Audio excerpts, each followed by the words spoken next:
పెద్దపల్లి జిల్లా వ్యాప్తంగా తెల్లవారుజామున ఈదురుగాలులతో కూడిన అకాల వర్షాలతో రైతులను తీవ్రంగా దెబ్బతీసింది. అకాల వర్షం ప్రభావంతో జిల్లా వ్యాప్తంగా మొక్కజొన్న, మామిడి పంటలు దెబ్బతిన్నాయి. ప్రతి ఏడాది పంట చేతికి వచ్చే సమయంలో ఇలాంటి ఈదురుగాలులు, అకాల వర్షాలు కురవడం వల్ల భారీ నష్టాలు ఎదుర్కొంటున్నట్టు రైతులు తెలిపారు. అకాల వర్షాలతో పంట నష్టపోయి తీవ్ర ఆర్థిక ఇబ్బందులు తెచ్చిపెడుతున్నాయని రైతులు ఆవేదన వ్యక్తం చేస్తున్నారు. ప్రభుత్వం వెంటనే స్పందించి పంట నష్టపోయిన రైతులకు తక్షణ నష్టపరిహారం అందించాలని రైతులు ప్రభుత్వాన్ని విజ్ఞప్తి చేశారు. సరే, మాది మేము కౌలుకు తీసుకున్నాం. మాకు ఎక్కువ భూమి జాగా ఏం లేదు.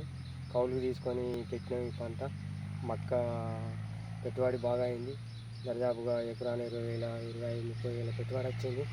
ఇప్పుడు మొత్తానికి పాలు పోసే టైంలో మంచిగా రెండుగా పాలు పోసే టైంలో మొత్తం రాత్రి గాలికి అడ్డం పడిపోయింది. మమ్మల్ని ప్రభుత్వం ఏమన్నా ఆదుకుంటుందేమో అని ఆశకు చేస్తాను. ఇట్లా అయిపోయింది మా పరిస్థితి. సరే, మరి మేము కౌలు తీసుకున్నందుకు కౌలుకి వెళ్ళాలి, మాకు వెళ్ళాలి. ఈ రకంగా పాలు పోసే టైంలో అడ్డం పడిపోయింది. మేము కుప్ప కూలిపోయే సమయం అయిపోయింది. ఇప్పుడు ఇట్లా అడ్డం పడిపోయిన వల్ల మాకు చాలా ఇబ్బందిగా, బాధగా ఏం చేస్తాము. మా పంట ఏమన్నా ప్రభుత్వం ఏమన్నా ఆదుకోగలిగితే, ఆదుకుంటే మాకు ఏమన్నా సాయం చేస్తే ఇంత మేము ఏమన్నా కోలుకుంటాం. లేకపోతే అప్పుల పాలైపోతుంది. ఈ పరిస్థితి మాది.